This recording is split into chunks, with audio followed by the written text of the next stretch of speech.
When you hear a news story about sexual abuse, you often see this, a hidden figure. The shame and embarrassment often causes victims to hide. But today you're going to see something extraordinary. I sat down with a woman who was brave enough to talk about being sexually abused as a child.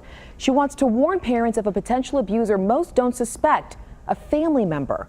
A warning, the story contains graphic information. When you have a 4-month-old, there's a lot on your plate. You go. Cooking. I'm trying to take my teacher certification exams. It's a lot for this Garland mom to juggle. I actually am taking parenting classes. But there's one lesson Melissa learned when she was just 4 years old, when she started being sexually abused. The only way that I was able to get another popsicle is if I touched him and if he touched me.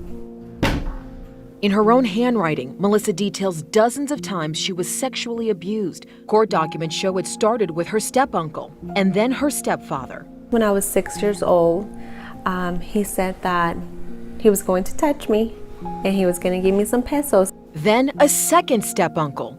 In the bedroom, his bedroom, whenever my mom wasn't home. Trusted people in a trusted place. I doubted everything I did. I doubted who I was.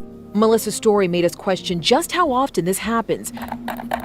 We asked the Texas Public Sex Offender Registry to analyze the more than 90,000 profiles in their database.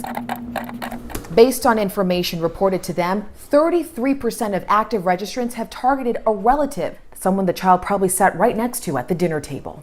We see it every day here. Kristen Howell is a social worker with the Dallas Children's Advocacy Center. An abuser might treat a girl child as though she's older. But Kristen says there are signs a relative might be getting too close. We also know that abusers might treat a boy child as though the abuser is younger.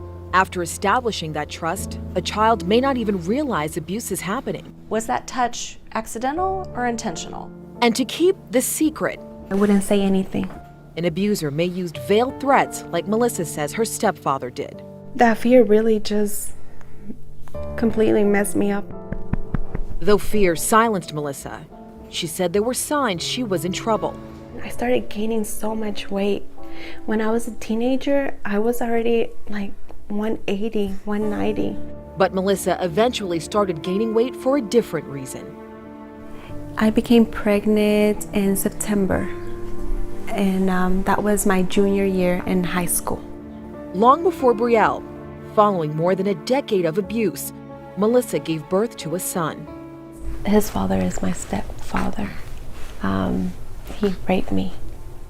Well, Melissa believes at the time her mother didn't know she was being sexually abused. And I feel that awareness really prevents people from facing situations like mine. That's why she's sharing her story. You have to pay attention to your child. You have to know your child.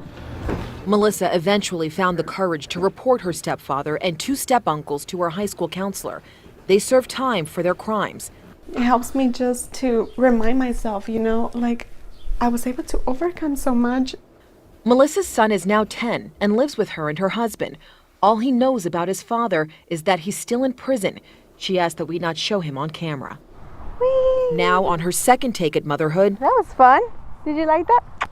Did you like that, Mama? she's always aware. Did you like that? Mwah. Let's go for a walk. She questions everything and walks daily with the pain of her past, You okay, Mommy? but says she's a better parent for it and hopes you will be too. You wanna talk already? Alicia Lavenger, Channel 8 News.